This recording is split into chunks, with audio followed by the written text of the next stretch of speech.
안녕하세요. 30대 초반 대구에 살고 있는 여성입니다. 저는 아직 결혼은 안 했고 식구들과 의지해서 오순도순 잘 살고 있어요. 제가 집에서 일을 하고 있는 사람인데 오랜만에 아침에 외출을 했다가 문득 하늘이 너무 맑은 걸 봤는데요. 기분도 좋아지고 무엇보다 보고 싶은 사람이 생각이 나 하루 종일 마음이 묵직하더라고요. 잠깐의 외출로 생각난 그리운 사람이 제 머릿속을 떠나지 않아 글로 추억해 보려 합니다. 제 말도 안 되는 사연 한번 들어보고 가주세요. 저는 어릴 적 부모를 잃고 8살 차이 나는 언니와 함께 친척집에서 컸어요. 친척들은 부모 없는 저희를 불쌍하게 봐주어 걷어주었고, 저랑 언니는 부모님이 왜 돌아가셨는지 알지도 못한 채 그렇게 성인이 되었습니다. 부모님이 돌아가신 건 저희가 굳이 묻지 않기도 했어요. 모두가 알아봤자 슬프기만 할 거잖아요. 그렇게 친부모님은 우리 기억에서 거의 잊혔고, 저희가 효도를 해야 할 분들은 우리를 자식처럼 키워주신 이모와 이모부였습니다. 이모랑 이모부는 자식이 없어서 우리를 더 좋아해 줬어요. 이모 부부는 두 분 다 약사였던지라 부부 약국을 운영하셨습니다. 규모가 작은 약국이긴 했지만 그 동네엔 약국이 그것뿐이라서 운영이 잘 된 편이었죠. 저희는 이모 부부의 재력 덕분에 어렵지 않게 자랐어요. 부모님이 안 계시면 되게 힘든 여생을 보내는데 다행히 저희는 마음 좋은 이모 부부의 덕을 크게 봤습니다. 언니도 저도 하고 싶은 걸 하면서 컸는데 언니는 워낙 범생이라서 대기업에 한 번에 입사를 했어요. 언니는 대학을 졸업하자마자 돈 잘 버는 직장인이 되었습니다. 그런 언니는 제게 롤모델이나 다름없는 존재였지만 따라가기엔 제 의지가 한참 모자랐어요. 저는 하고 싶은 게 없어서 그저 사는 대로 대학을 졸업했고 집에서 쉬다가 평범한 회사원이 될 뿐이었습니다. 하지만 제게는 저만의 신념이 있었어요. 직장이 중요한 게 아니라 직장에서 번 돈으로 내 취미 생활을 하는 것에 더 중점 두고 싶었기에 크게 직업엔 관심 없는 편이었죠. 사실 언니도 돈 버는 것에 목적이 있어서 대기업을 목표로 들어간 겁니다. 언니가 되고 싶었던 건 돈을 많이 버는 사람이 되는 거였거든요. 그러니 어쩌면 우리 자매는 꿈보단 각자의 현실을 쫓는 사람이었다고 보는 게 맞을 듯 하네요. 언니 얘기를 더 해보자면 언니는 공부쟁이에다가 자기가 원하는 목표면 반드시 도달하려 피땀 흘리는 노력파였어요. 그래서 저는 솔직히 언니가 결혼 안 하고 자기 투자에만 욕심내며 살 줄 알았습니다. 저희는 각자 직장으로 통근을 하고 있었는데 정말 평소와 다름없던 어느 날 언니가 결혼을 하겠다고 발표를 하더라고요. 그날 저 진짜 많이 놀랐습니다. 학교 다니면서 한 번도 언니가 연애하는 걸 본 적이 없었는데 어느 사이에 남자친구를 만들어서 그렇게 깊은 사이까지 갔는지 좀 많이 신기했어요. 공부 괴물인 줄만 알았는데 언니도 사랑에 움직이는 사람이구나 싶어 인간미도 느꼈죠. 이모랑 이모부도 마찬가지였습니다. 사람답게 사는 저와 달리 항상 제 할 일 아니면 잘 웃지도 않던 언니가 결혼을 한다니 아주 관심 있게 눈을 빛내셨어요. 언니한테 조심스럽게 형부될 사람에 대해서 질문을 했죠. 사업하는 사람이야. 친구 소개로 만났어. 만난 지는 3년 됐고 그동안 말 못했던 건 관계가 확실해지면 알리고 싶어서 굳이 말할 필요를 못 느꼈던 거야. 사업을 하는 친구라고? 그렇구나. 근데 사업하는 사람은 좀 불안정하지 않을까? 같은 직장 다니는 동료에는 괜찮은 사람이 없었어? 이모 부부는 형부가 사업하는 남자라는 소리에 살짝 실망하는 기색을 보였습니다. 어른이고 부모라면 사업이란 게 안정적이지 않으니 걱정을 할 수도 있는 부분이었죠. 이모는 제법 더 조심스럽게 언니에게 걱정을 했지만 언니는 형부의 능력을 이미 만나는 기간 동안 확인을 해왔고 충분히 인정한다면서 확고한 마음을 내비쳤어요. 그래서 저희 식구는 더 이상 별다른 말을 못했죠. 언니는 워낙 똑부러지고 혼자서 잘하고 잘 사는 사람이기 때문에 결혼도 잘할 거라 우리 식구들은 그렇게 생각했습니다. 언니의 안목까지 믿었던 거죠. 그러나 똑부러진 언니도 실수를 할 수 있는 사람이라는 걸 이번 경험을 통해 알았어요. 아직도 그날의 언니만 생각하면 마음이 찡하게 울립니다. 저희 식구 앞에서 처음으로 환하게 웃으며 행복하게 집을 떠났던 언니는 결혼 생활을 시작한 지 불과 2년 만에 싸늘한 주검이 되어 우리 곁으로 돌아왔어요. 영안실에서 언니를 마지막으로 본 그때의 모습이 또 한 번 제 뇌리를 지나가네요.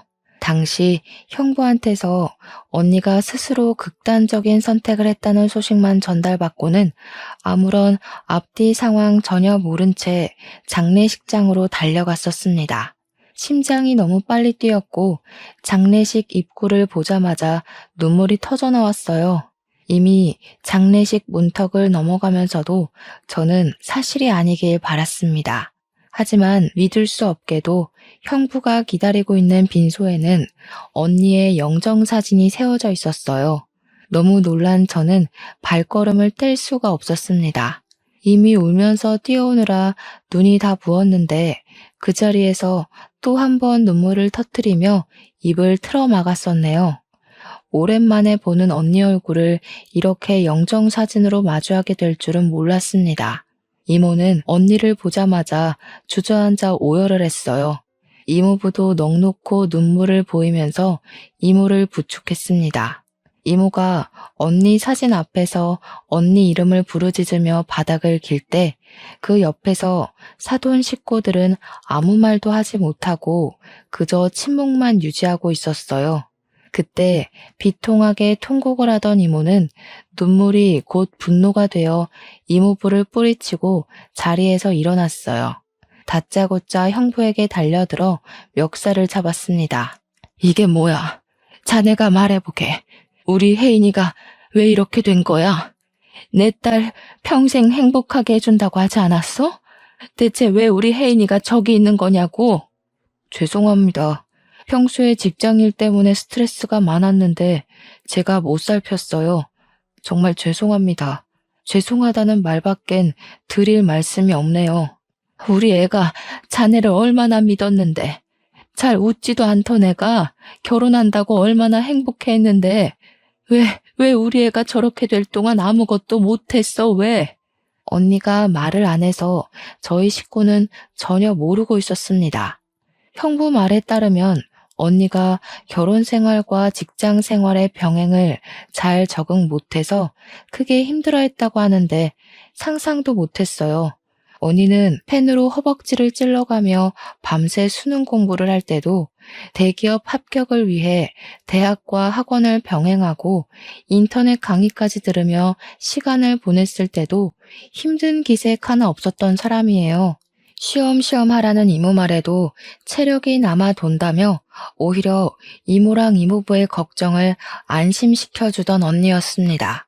그런데 직장 다니면서 결혼 생활에 적응을 못해 극단적인 선택을 했다뇨. 그럼 직장이 힘들었다는 걸까요? 결혼 생활이 힘들었다는 걸까요? 강철 언니를 무너뜨리려면 어떤 영역이 얼마나 힘든 강도였다는 걸까요?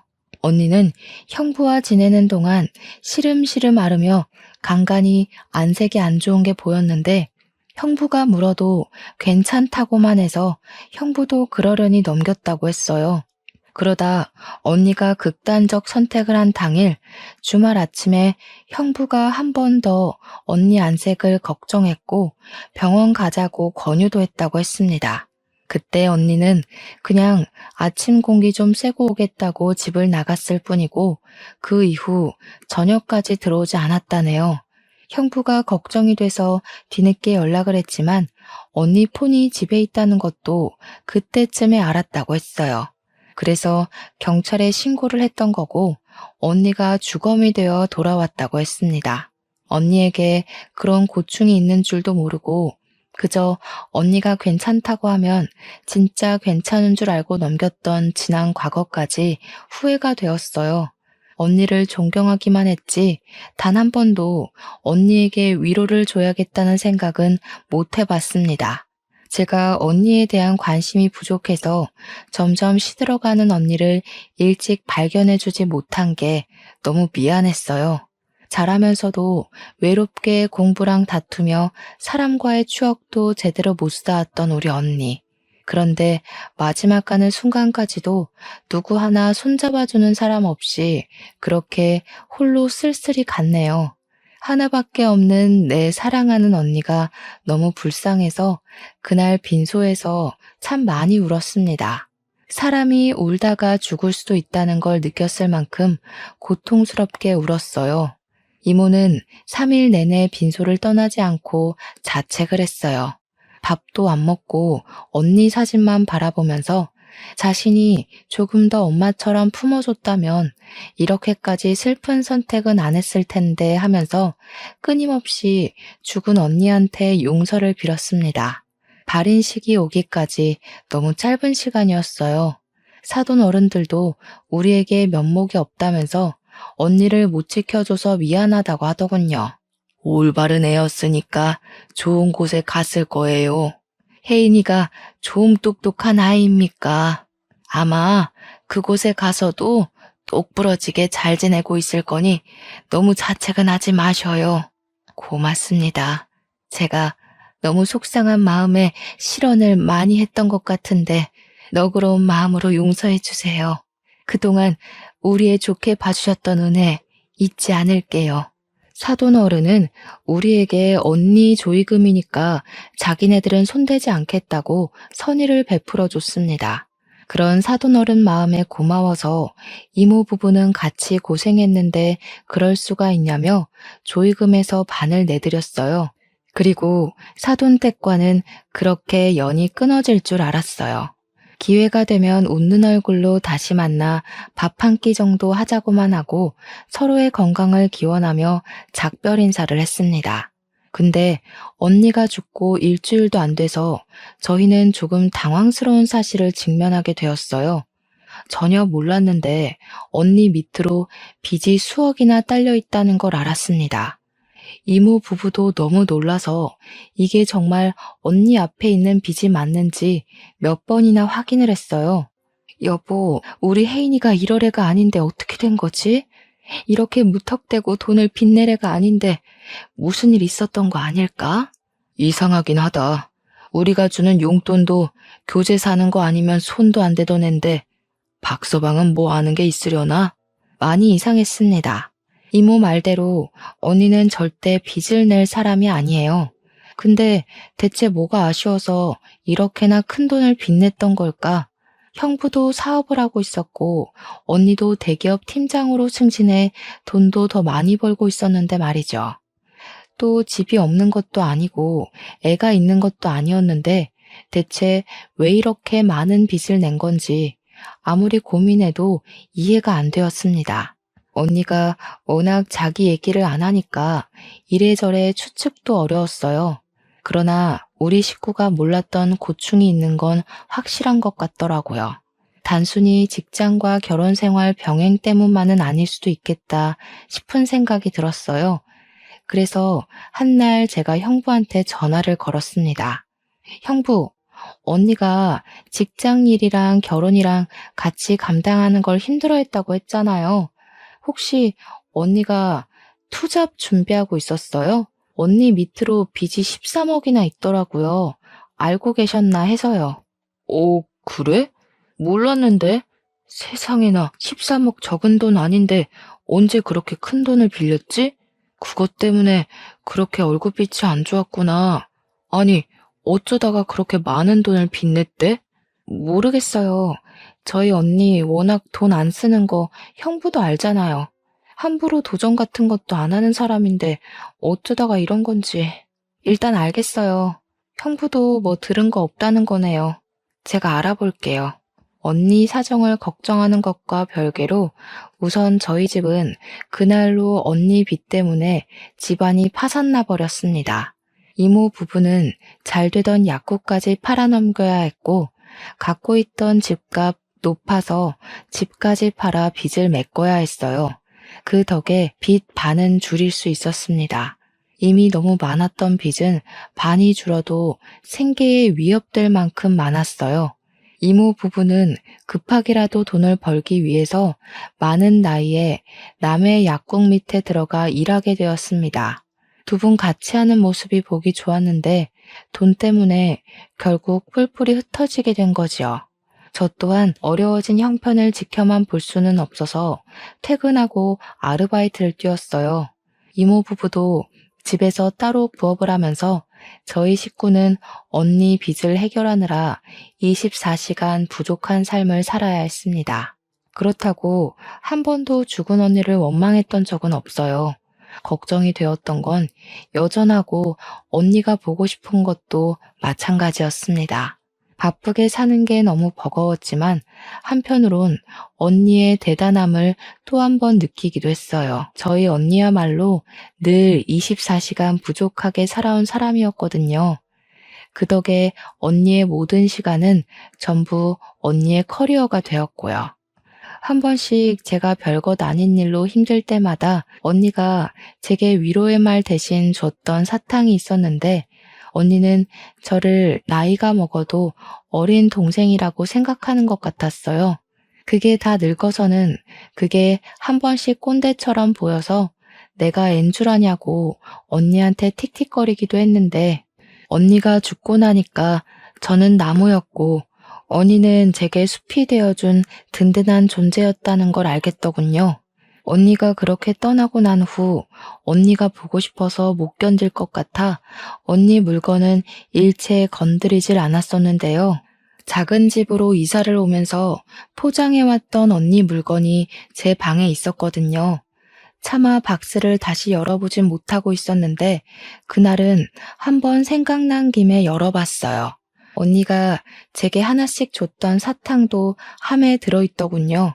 그렇게 언니가 남겨두고 간 유품을 묵묵히 살펴보던 중 갑자기 생각난 게 있었어요. 언니 유품이 우리 집에만 있는 게 아니라 신혼집에도 있다는 것이 떠올랐습니다. 혹시 정리라도 해버렸을까봐 급히 형부한테 연락을 넣었는데 형부가 전화를 안 받더라고요. 그래서 그냥 바로 집을 찾아갔어요. 다행히 형부는 이사를 안 간 것 같았습니다. 제가 아파트로 들어가기 전 형부를 봤거든요. 형부는 벤치 흡연구역에 앉아서 흡연 중이었습니다. 근무 시간인 줄 알았는데 그날은 쉬는 날이었는지 대낮에 형부가 운동복 바람으로 앉아 있더라고요. 근데 왜 제 전화를 안 받았는지는 모르겠네요. 일단 저는 다가가서 형부를 부르려고 했어요. 가까이 가니까 형부가 누구랑 통화를 하고 있길래 걸음소리를 줄였습니다. 이번에는 실패 안 해. 그렇게 불안하면 엄마가 또 여자 하나 소개해 주던가. 이번이 마지막이니까 한 5, 6억만 있으면 될 것 같은데. 엄마가 한번 찾아볼게. 요즘 사별하고 재혼하는 사람도 많더라. 순진한 애들로 알아봐 주긴 할 건데 그렇다고 마음 가볍게 먹지 마. 남의 등 처먹는 게 어디 쉬운 일인 줄 아니? 지금 봐라. 괜히 애가 죽어버려선 우리 다 좌불안석이었잖아. 내가 진짜 그땐 숨 막혀 죽는 줄 알았다. 다음 여자는 안 죽게 할게. 한 번 당했으니까 두 번 실수는 안 하지. 근데 좀 많이 멍청한 애로 부탁해. 여자가 똑똑하니까 너무 피곤하더라. 알았어. 근데 엄마가 시킨 건 했어? 혜인이 신분증이랑 도장 불태우라고 했잖아. 갖고 있으면 발목 잡혀. 마땅한 장소 못 찾겠으면 엄마한테 말해라. 어디 절에 가서 태워버리게. 듣고 저는 꼼짝도 못했습니다. 대체 이게 무슨 소리일까 생각 많이 했어요. 하지만 도통 제 상식으론 당장 결론 내릴 수 있을 만한 발언들이 아니었습니다. 저는 결국 형부에게 달려들려다 말고 급히 숨어버렸어요. 그렇게 통화는 그냥 그대로 끝이 났는데 제가 나무 뒤에 숨는 바람에 형부가 혼잣말로 중얼거리는 것까지 듣고 말았는데요. 아, 겁나 똑똑한 년. 나 난감하게 만들려고 머리 많이 썼네. 아니지, 멍청한 건가? 지네 가족 거짓골로 할 것까진 생각 못한 거 보면. 형부는 혼자 낄낄대더니 담배를 끄고 다시 집으로 올라갔습니다. 이전에도 언니 죽음에 뭔가 의문이 있다고 생각은 했으나 알아내지 못했었어요. 그런데 형부 통화를 듣고 나서 그 부분에 대해 100% 확신이 들더군요. 왠지 그런 형부 모습을 동영상으로 찍길 잘했다는 생각을 하면서 저는 언니 유품 정리는 일단 뒤로 하고 그대로 집으로 돌아왔어요. 그렇게 방구석에 박혀 있는데 내내 형부랑 안싸돈의 목소리가 제 기분을 찝찝하게 만들었습니다. 저는 결국 다시 언니 유품을 핑계로 형부 집을 찾았어요. 다시 찾은 그 집은 이전과는 다른 용기를 갖고 가야 했습니다. 초인종을 누르기까지 너무 두려웠어요. 그 통화만으로는 우리 언니가 죽은 게 형부랑 관련이 있는 것 같은데 확실한 사실은 잘 모르지만 형부란 존재가 그때부터 좀 공포로 느껴지더라고요. 최대한 표정 관리하고 초인종을 눌렀더니 평소 제게 친절했던 형부가 나왔습니다. 이렇게 저를 반갑게 맞이해주던 형부가 언니에게 무서운 짓을 한 사람이라고 하기엔 너무 매칭이 안 되었어요. 저는 형부에게 미리 언니 유품 때문에 들릴 거라고 얘기를 했었기 때문에 별다른 설명은 붙이지 않고 들어섰습니다. 형부, 요즘 식사는 잘해요? 그래도 와이프가 그렇게 됐는데 입맛 없을 거잖아요. 저희 집도 아직 언니 생각 때문에 계속 마음이 안 좋거든요. 그렇지, 아무래도. 내가 처제 언니 많이 좋아했던 거 알잖아. 아참, 나 일 있다. 밥 한 끼 같이 하면 좋은데 미안해. 챙길 거 잘 챙겨가고 다음에 또 보자. 형부는 뭐 책 잡힐 것 같기라도 했는지 갑자기 일이 있다는 핑계를 댔습니다. 그리곤 도망치듯 집을 나가버렸죠. 그 행동이 수상해 붙잡고 싶었던 걸 겨우 참았어요. 오히려 그때는 형부가 곁에 없는 게 나았으니까요. 저는 그때부터 언니의 필요한 물건만 빼내면서 은근히 집을 뒤졌습니다. 다행히도 형부가 언니 물건에는 아직 손을 안 댄 것 같았어요. 아예 안방을 쓰질 않는 건지 썰렁하기도 했습니다. 이곳저곳 돌아다녔던 저는 옷장을 뒤지다가 뭐 하나를 발견했어요. 그건 언니가 늘 습관처럼 쓰던 가계부였죠. 그런데요, 제가 그걸 펼쳐봤다가 아주 당황스러운 걸 목격했지 뭡니까? 언니 가계부에 결혼 생활을 시작하고 2개월부터 해서 언니 죽음 직전까지 정신병원 방문 기록이 적혀 있더라고요. 그리고 그 페이지들 사이에는 우울증 진단서까지 꽂혀 있었습니다. 형부 말대로 직장과 결혼 생활 병행이 힘들어서 그랬던 걸까요? 대체 무슨 일을 겪었길래 병원을 갔을 정도로 정신질환까지 앓았던 걸까요? 그렇잖아도 언니 죽음에 의심을 품고 있는데 언니의 사망 당월 페이지에 남편과 사돈댁이 죽이고 싶게 밉다는 짧은 문구까지 적혀 있는 걸 보고 또 형부의 통화 내용이 떠올랐습니다. 이거 이대로 넘어가면 안 될 일이구나를 직감했어요. 저는 일단 언니 병원 진단서에 적혀 있는 병원을 찾아갔습니다. 그리고 언니랑 상담했던 의사를 찾았죠. 의사에게 언니의 사망 소식을 알리자 참담한 표정을 지으며 많이 속상해 하더라고요. 도대체 언니가 결혼이랑 직장 때문에 얼마나 힘들어했던 거예요? 어느 부분에서 힘들었대요? 꼭 좀 말씀해 주세요. 아무래도 저희 언니가 직장이랑 결혼 힘들다고 그렇게 갈 사람은 아닌 것 같아서요. 그게 무슨 소리예요? 혜인 씨가 그렇게 말씀하시던가요? 아니요, 형부한테서 들었어요. 사돈 쪽에서 전부 언니가 그렇게 갔다고 얘기해줬거든요. 역시 아닌 거죠? 도대체 언니한테 무슨 일이 있었던 거예요? 제 입에서 형부 소리가 나가니 의사가 얼굴색이 싹 변하면서 사색을 표현했습니다. 그러면서 의사가 아무래도 확실히 우리 언니가 억울하게 생을 마감한 것 같다고 솔직하게 있었던 일들을 말해주었는데요. 그 내용은 너무나도 충격적이었고 다시금 떠나간 언니를 떠올리게 했습니다. 그리고 그 자리에서 저를 또 울게 만들었죠.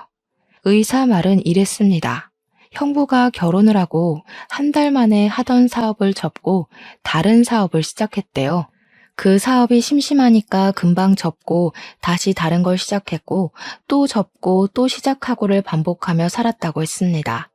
어떻게 형부가 돈 많이 드는 사업을 금방 하고 금방 접고 할 수 있었냐 하면 이게 바로 저희 언니 죽음과 관련이 되어요. 형부가 언니 몰래 언니 이름을 달고 돈을 빌렸기 때문이었죠. 하지만 똑똑한 언니한테 형부는 머지않아 그 사실을 바로 들켰다고 했습니다. 근데 언니가 그걸 그냥 넘어갔대요. 그 돈이 무려 15억이나 되었다고 하셨습니다. 그러니까 형부가 철딱선이 없는 애처럼 이런저런 사업에 손 담가볼 때 언니 혼자서만 집안 생활비부터 형부가 달아놓은 빚을 대신 갚아갔다는 겁니다. 그것 때문에 언니랑 형부랑 하루가 멀다 하고 싸우기까지 했는데 그 와중에 형부는 잘한 것도 없으면서 자존심 상한다고 언니에게 손찌검도 했었다네요. 의사가 처음에는 신고하자고 언니를 설득했대요.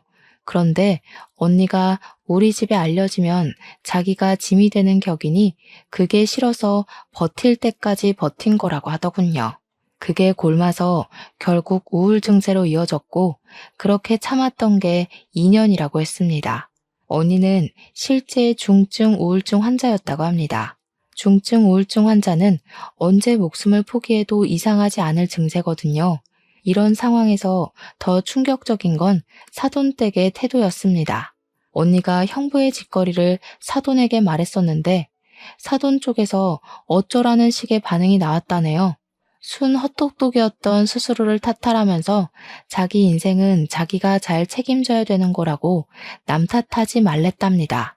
어떻게 우울증이 있는 사람을 그렇게 질책하고 함부로 할 수가 있단 말입니까? 의사의 말을 종합해보면 사실상 언니를 죽인 사람은 형부랑 사돈댁이라는 거 아닌가요? 언니가 우울증인 거 알았다고 하는데도 그런 사람을 방치하고 빚만 내서 죽음에 이르게 한 거잖아요. 우리 언니가 왜 죽었는지 다 알고 있었으면서 뻔뻔하게 장례식에서 눈물을 보였던 거예요. 저희 손을 잡으면서 언니가 좋은 곳에 갔을 거라고 얼굴에 철판 깔고 위로하던 사돈들 모습이 떠오르자 저는 참을 수 없이 화가 났습니다. 모든 걸 알고 주체할 수 없을 만큼 화가 난 저는 이대로 둘 수 없어 당장 법조인을 찾아갔어요. 의사 동의를 받고 녹음했던 내용을 들려주며 상담을 받았습니다. 인감도장이나 신분증을 훔친 사실을 입증할 수 있으면 사기죄와 사문서 위조죄로 고소할 수 있다고 하길래 저는 형부랑 안사돈이 통화하던 영상을 보여줬어요. 다행히 증거 채택이 가능할 것 같다고 하더군요. 그리고 저는 이 사실을 이모 부부에게 전달했어요. 이모 부부도 저처럼 꽤나 충격 먹으면서 머리 끝까지 화를 냈고 불쌍한 우리 언니가 생각나 눈물을 보였습니다.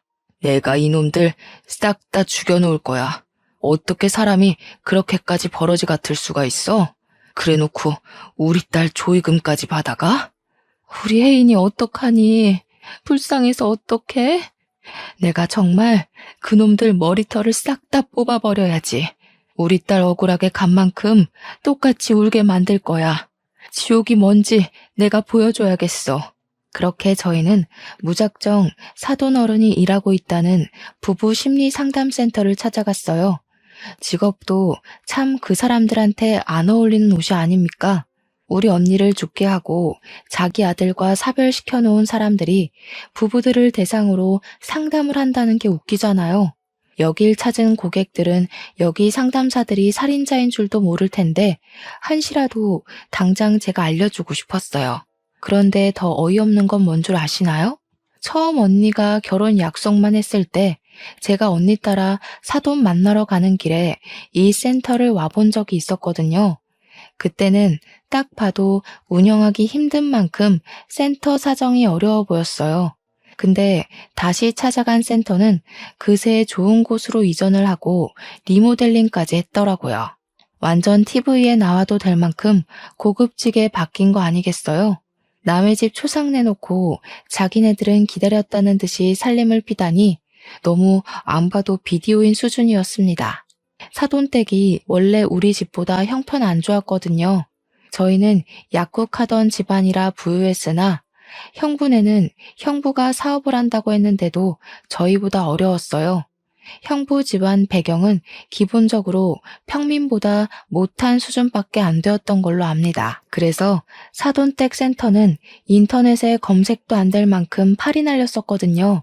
제가 그때 사돈 사업장이라고 알려주는 언니의 말을 듣고 잠깐 결혼을 고심해보라 슬쩍 말을 던져보기도 했는데요.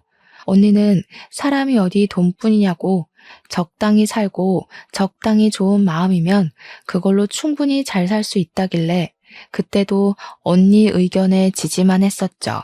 지금 생각해보면 좀 더 고집해서 말려줄 걸 그랬습니다. 아니, 완전 진상을 부리면서 언니에게 매달렸을 걸 그랬어요. 어쨌든 그렇게나 쪼들렸던 사람이 갑자기 이렇게 사업을 일으킬 만한 돈이 어디 있었겠습니까? 더군다나 형부도 사업을 그 모양 그 꼴나고 있었잖아요. 사돈 어른들이 형부한테 돈을 받았을 리는 없고 당연히 돈 나올 곳은 한 곳밖에 없지 않겠어요? 바로 우리 언니겠죠. 우리 언니 목숨을 앗아간 돈으로 지네들 밥줄이나 키우고 있었다는 게 너무나 열이 받았어요. 그 사실까지 알고 그 센터를 찾아갔기 때문에 이모부는 센터의 번지르르한 입구를 보고 더 화가 났고 문 옆으로 세워진 화분을 전부 발길질에 깨트려 버렸습니다. 무작정 안으로 들어갔더니 직원이 바깥 소란을 알고 당황해서 무슨 일이냐고 저희를 막더군요. 살인미수죄 공모로 같이 조사받고 싶지 않으면 비키세요. 그리고 지금부터 그쪽들이 모시는 상사 수준이 어떤지 잘 보시고 하루빨리 이직하시는 게 좋으실 겁니다. 오늘부로 여기 문 닫을 거거든요. 저는 직원들을 뿌리치고 당장 사돈 어른들을 찾았습니다. 그마저도 제가 찾아 나서는 게 싫어서 당장 기어 나오라고 소리를 쳐버렸어요. 그러니 당연하게도 사돈 어른들이 상담하다 말고 튀어나오더라고요. 어머나 세상에, 혜인이 동생 아니니? 여기서 뭐 하는 거야? 다짜고짜 와서 민폐야? 뭐 하는 거긴요. 우리 언니 죽인 살인자 두 분한테 따지러 왔죠. 와, 너무 웃긴다. 지금 부부 상담해 주시는 거예요? 자격 있어요? 우리 언니랑 형부 사별시킨 사람들 아니세요? 아, 이분들도 다 사별시키려고요? 여기 부부 화합이 아니라 부부 사별이 목적인 곳인가 보죠? 뭐야? 갑자기 찾아와서 밑도 끝도 없이 무슨 행패야? 경찰에 신고하기 전에 당장 나가. 감히 누구를 모욕하려고? 안사도는 얼굴이 시뻘개져서 제게 목청을 높였어요. 직원한테 당장 경찰에 신고하라고 지시하면서도 돈 주는 고객들을 지키고 싶었는지 상담실에 들어가 계시라고 억지 웃음을 짓더군요. 거기다 대고 제가 말해줬죠. 이 사람들의 진실을요. 다들 한시라도 빨리 도망치시는 게 좋을 거예요. 여기 이 상담사들이 얼마나 사람 심리로 장난을 쳤는지 저희 언니가 그거 못 견디고 불쌍하게 죽었거든요. 심리 상담사라서 심리적으로 사람 피말리는 짓 굉장히 잘하는 사람들이에요. 여기서 상담받았다간 부부끼리 서로 죽이네 마네 하시게 될 거니까 얼른 다른 데 알아보세요. 그러자 제 입을 다물게 만들고 싶었던 안사돈이 앞일 생각 못하고 제 뺨을 갈기면서 분위기가 더 심하게 산만해졌습니다.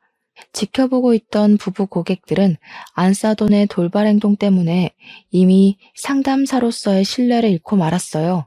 그 와중에 안사돈은 아예 이미지를 놓아버리기로 마음먹은 건지 제게 막말을 내뱉기 시작했는데요. 뭐? 살인자? 근거 있니? 이렇게 개념 없이 덤벼들 거면 그만한 증거는 갖고 행패 부리는 거야? 어디 버르장머리 없게 두 눈 똑바로 뜨고 누명을 뒤집어 씌우려고 해? 네 언니 죽은 게 왜 우리 탓이니? 혼자 살기 싫다고 멋대로 죽은 언니한테 물어봐라. 우리가 죽으라고 떠밀었다니? 죽으라고 고사 지낸 것도 살인이나 마찬가지죠. 하긴 이렇게 철판이 두꺼워야 남의 명의 도용해서 수억대 돈을 빼낼 수 있었겠죠. 언니 목숨값으로 센터 이전도 하시고 명예도 얻으시고 앞으로 부자 될 일만 남을 줄 알았는데 제가 나타나서 좀 불안하시겠어요? 오죽했으면 사람도 많은데 제 뺨을 치셨을까? 얼마나 급하셨길래 그래요? 당장 나가. 네 언니 눈깔도 꼴도 보기 싫어서 잘 죽었다 싶었는데 어디서 똑같은 눈깔을 달고 와가지고 내 피를 말려? 내 센터에서 나가라고. 안사돈의 대사는 저보단 듣는 고객들에게 더 충격을 주었던 것 같습니다. 자기 분에 못 이겨서 스스로 성질을 드러내는 꼴이라니 이렇게 나와주면 제 입장에선 고마웠죠. 그 옆에서 바깥사돈은 급히 고객들을 진정시키며 자기들이 억울한 입장이라고 얘기를 했어요. 그러면서 나중에 홈페이지에다 상세 사과문 올릴 테니 집으로 돌아가 달라 부탁하고 있었습니다. 그러자 이모부는 역 같은 소리 제발 좀 그만하라고 바로 바깥사돈 멱살을 잡았어요. 감히 남의 집 귀한 딸 데려가선 시체로 돌려줘? 당신들이 그러고도 사람이야? 어떻게 사람을 죽여놓고 시치미를 뗄 수가 있어? 대체 우리가 뭘 했다고 이래요? 진짜 딸도 아니면서 오버하시네. 그 애가 왜 우리 때문에 죽어요? 쟤 혼자 나가서 죽은 거지. 말은 똑바로 해요. 사람들이 오해하잖아요. 선을 넘은 바깥사돈 말에 이모부는 결국 참지 못하고 주먹을 날렸습니다. 그걸 안사돈이 나서서 말리려고 하길래 이모랑 제가 안사돈을 붙잡았어요. 이모는 안사돈이 언니까지 죽게 한 걸로 모자라 제게도 손을 댄 것에 화가 나서 안사돈 머리채를 잡고 바닥에 넘어뜨렸어요. 당신들이 내 딸 앞으로 빚내고 죽음까지 몰았잖아. 당신들 먹고 살 궁리하느라 내 딸이 죽어가는데도 방치했잖아. 근데도 뭐가 잘못됐는지 몰라? 우리 애가 당신들 입으로 자백한 녹음 다 가지고 있는데? 그 자리에서 저는 바로 녹음을 틀어주었습니다. 그랬더니 사돈도 놀랐지만 누구보다 충격받은 부부 고객들 놀라서 당장 환불 요청하기 시작했어요. 그러면서 고객들은 사돈 어른들한테 쌍욕을 했고 그렇게 살지 말라며 경고를 때린 뒤 센터를 나갔습니다. 밖에서 센터 건물을 사진으로 대량 찍는 것 같던데 아무래도 SNS에 후기를 올리려고 하는 것 같았어요. 그때 정말 타이밍 기가 막히게도 룰루랄라 놀러온 형부가 센터를 들렀다가 내부 상황을 보고 당황하더군요. 저랑 저희 식구들을 보면서 순간 찔리는 게 있는지 바로 도주를 했습니다. 저 사람이 우리 언니한테 가장 큰 가해자였을 텐데 이대로 놓칠 수가 있나요? 저는 형부를 잡기 위해 곧장 쫓아갔어요. 그런데 역시 여자의 몸으로는 좀 역부족이더군요. 할 수 없이 바로 경찰에 신고를 했지만 경찰이 오는데 10분이나 걸리는 바람에 이미 도주한 형부는 당장 잡지 못했습니다.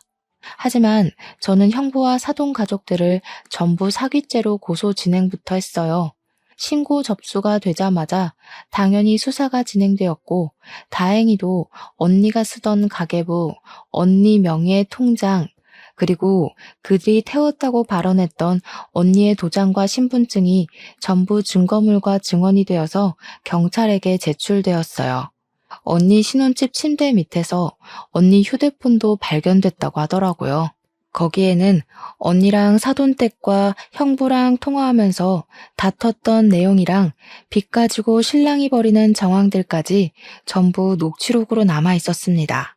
녹취록에 담긴 언니 목소리와 강압적인 형부의 목소리는 아직도 잊히지 않을 만큼 정말 속이 상했어요. 형부는 언니 몰래 명의를 도용했다가 언니에게 들키고 나서는 사죄하긴커녕 더 과감하게 나왔더라고요. 언니가 자신보다 체격이 작은 걸 이용해 대출을 강요했고 협박까지 했다는 걸 그 녹취록을 통해 알 수 있었습니다. 그래서 형부에게 강요죄와 협박죄, 사기죄를 전부 물어 고소를 진행할 수 있었어요. 더불어서 우리 언니가 거절하지 못하도록 시댁에서 단체로 매출을 강요했다는 사실까지 밝혀졌는데 그 대출받은 재산을 전부 시댁을 위해 사용했다는 점에서 특수 협박죄로 형사처분도 가능했습니다. 형부는 결국 징역 5년의 처벌을 받게 되었죠. 직접적인 가해자는 형부였다고 하더라도 사돈 가족들에게는 죄가 없겠습니까? 우리 언니가 자살을 선택하도록 몰아간 죄를 반드시 묻고 싶었어요. 그래서 사기 공범죄로 형사 및 민사소송까지 진행했으나 언니가 시댁에 의해 대출 강요를 받았다는 직접적인 증거는 부족했습니다.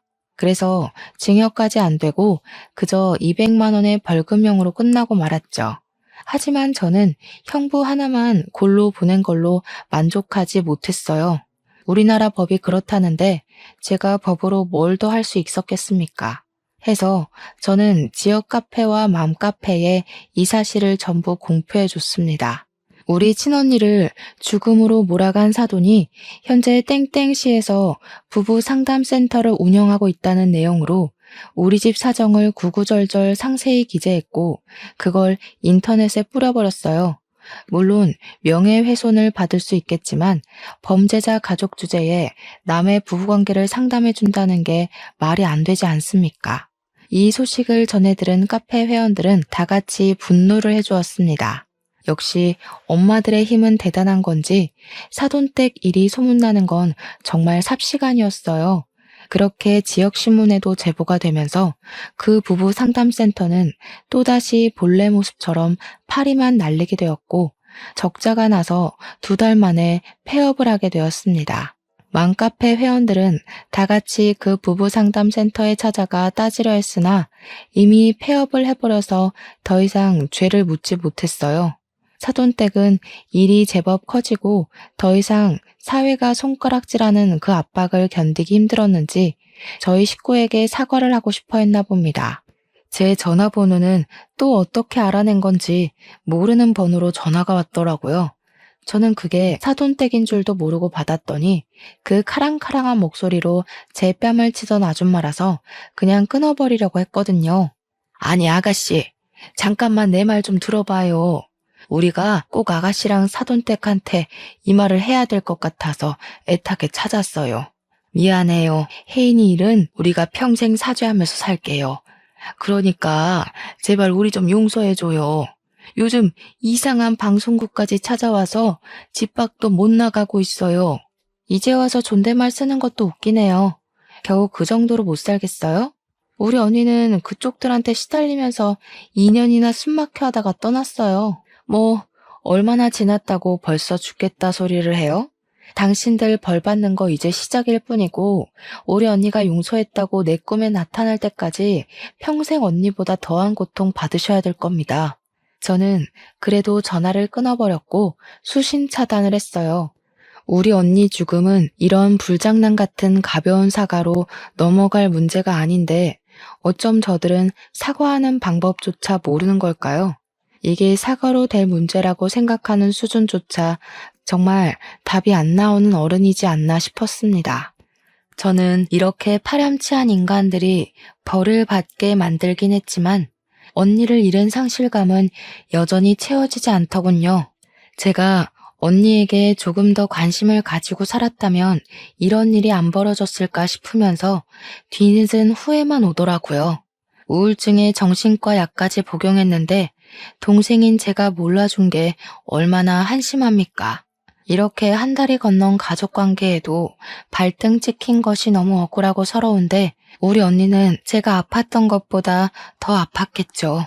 모든 것이 다 정리가 된 그날 가장 큰 공허를 느꼈네요. 끝장을 봐서 다행이다 싶으면서도 이대로 그들에게 준 벌이 끝나버린 것이 싫기도 하는 이중적인 마음도 들었고요. 그냥 문득 언니가 보고 싶어서 이랬다 저랬다 하는 것 같습니다.